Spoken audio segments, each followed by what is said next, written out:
Welcome back. Today we are diving straight into a really fascinating conversation from chapter 23 of Speak English Like an American. The chapter is called Bob Has a Surprise Visitor, and let me tell you, it is an absolute goldmine of everyday idioms. But we aren't just going to read them.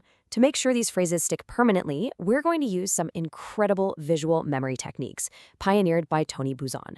By the end of this explainer, you won't just understand these expressions, you're literally going to see them, feel them, and recall them instantly. Ready? Let's jump in. Here's our roadmap for this explainer. First, listen and repeat. Second, the memory palace journey. And finally, a summary and final drill. Section 1. Listen and repeat. Phonetics and audio foundation. All right, let's set the scene. Peter kicks things off saying, "Hi, Bob. I was just in the neighborhood, so I thought I'd stop by." Bob replies, "Come on in. Take a cookie." Peter says, "Thanks. I'm glad to see you're not holding a grudge against me for firing you." Bob responds, "Not at all. At first, it burned me up, but I feel better now." And Peter says, "Good. I'm glad you have no hard feelings. How would you like your old job back?" Right out of the gate, notice those three key phrases: holding a grudge, burned me up, and no hard feelings. Let's see where this goes. The plot thickens here. Bob asks, "What happened to your wonderful new manager?" Peter confesses, "She drank at work. By 5 o'clock, she'd be lying under a dining room table, 3 sheets to the wind. Yesterday, I finally got rid of her." Bob, in total disbelief, says, "Let me get this straight. You replaced me with some crazy woman who got plastered every day on the job?" Wow, incredible dialogue. We've got 4 heavy hitters right there. 3 sheets to the wind, got rid of, get this straight, and got plastered. Keep that momentum up as we finish the conversation. Let's bring this argument home. Peter admits, "Yeah, I lost my head." Bob shoots back, "I don't think you lost your head. I just think you've got rocks in your head." Peter pleads with him, "Bob, I'm trying to level with you. I never should have let you go." Bob dismisses it. "No use crying over spilled milk." Desperate, Peter asks, "So you'll come back and work for me?" And Bob laughs, "Not on your life. Susan and I are very well off now. We just sold our new company for a small fortune." The drama absolutely makes these idioms pop. We're looking at lost my head, rocks in your head, level with you, let you go, crying over spilt milk, not on your life, well off, and small fortune. Section 2. The Memory Palace Journey, Anchoring with Tony Buzan's Principles. Okay, here is our mental map. We're going to physically place these phrases inside a house. We'll start at the entrance at minute 1, move through the foyer and hallway at minute 3, stop in the kitchen at minute 5, and finish up with the living room finale around minute 7. By linking these idioms to physical, spatial locations, we are basically tricking our brain into remembering them effortlessly. So let's walk up to that front door. You reach out to ring the doorbell, but wait, it's not a button. It is a giant, snarling, angry face. It's literally growling at you, refusing to let anyone inside. That face is holding on to past anger. It is holding a grudge.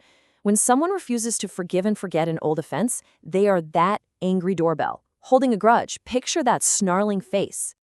Now, you step onto the welcome mat, but instantly, boom, it erupts into bright red, roaring flames.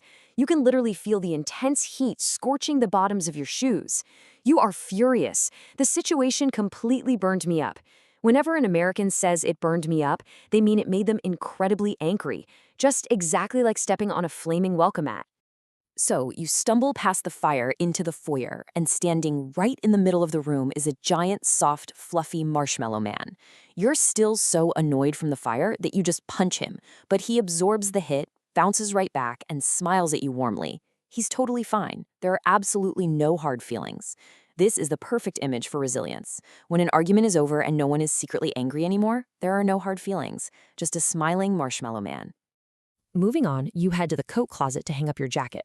You yank open the door and whoosh! Inside there are 3 white bed sheets flying around in this violent, chaotic, drunken tornado.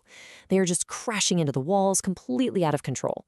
This wild, unforgettable image is your anchor for 3 sheets to the wind, which is a classic, very colorful idiom for being highly intoxicated or drunk. I guarantee you will never open a closet again without thinking of those drunken sheets. Right next to the closet is the shoe rack. You reach down to pick up a pair of shoes, but the very second your finger touches them, poof, they vanish into thin air. You try to grab another pair, and poof, gone. You have magically eliminated them. You got rid of them. When you get rid of something, you throw it away or remove it entirely, exactly like those magically vanishing shoes. Walking further down the hallway, you stop at the hall mirror. Except it's not made of glass at all. It is a giant, flat, rigid ruler. And it suddenly reaches out and physically flattens your hair and straightens your clothes into perfect, rigid lines. It forces order. It wants to get this straight. When you need to clarify the facts of a very confusing situation, you say you need to get this straight, just like that giant ruler demanding absolute order. Okay, let's step into the kitchen. Imagine a massive gallon bucket of wet, heavy, white drywall plaster. Suddenly, it tips over and pours all over the beautiful kitchen counters, hardening instantly into a messy, solid rock. The kitchen is completely ruined. It got plastered. This is another extremely common slang phrase for someone who drank way too much and became heavily intoxicated. They got plastered. Now look up at the kitchen ceiling fan. But wait a second. That is not a fan. It is a detached human head spinning wildly around the room, completely out of control. The person lost my head, meaning they panicked or acted foolishly in a moment of stress. Now look down at the kitchen table. You can't even sit there because it's entirely covered in giant, heavy boulders. If someone accuses you of having rocks in your head, they are bluntly telling you that you're acting incredibly stupidly, as if your brain was literally replaced by heavy boulders. You leave the kitchen and spot a painting hanging on the wall. Except, as you get closer, you see it's actually a giant carpenter's spirit level. You know, that tool with the little green bubble inside. It is glowing, bringing perfect, flat, honest balance to the entire room. Everything is perfectly horizontal. It is trying to level with you. When you level with someone, you drop the act. You are being completely honest, fair, and telling them the absolute truth. We walk past the window next. Suddenly, a giant hand reaches right in, grabs you, and simply opens its fingers to drop you outside. It let you go. This is actually the standard, polite American business idiom for firing someone. You land on the floor outside, right next to a massive, sticky puddle of milk. Someone is sitting there crying loudly over it, but a giant red X blocks their face. Why? Because it's useless. There is no use crying over spilt milk. You literally cannot undo what has already been done. We finally burst into the living room for our grand finale. Step 1, you try to flip the light switch, but it violently shocks you and literally screams, "Not on your life," meaning absolutely, definitely, no way. Step 2, you recover and go to sit on the sofa, but it's incredibly hard and shiny because it's made entirely out of pure, solid gold bars. You feel extremely rich. You are well off. Step 3, you look over at the coffee table and there is a tiny, magical, glowing man dancing around and tossing gold coins absolutely everywhere. He is literally a small fortune. Section 3, Summary and Final Drill, Consolidating Your Fluency. Okay, take a breath. We just walked through a surreal, hilarious, and totally bizarre house together. But guess what? We survived. And more importantly, your brain just absorbed a massive amount of vocabulary without any boring rote memorization. Here are all 15 idioms together on the screen. Let's do one final rapid-fire auditory run-through. Picture that house as I say them. Doorbell, holding a grudge. Welcome mat, burned me up. Foyer, no hard feelings. Closet, 3 sheets to the wind. Shoe rack, got rid of. Mirror, get this straight.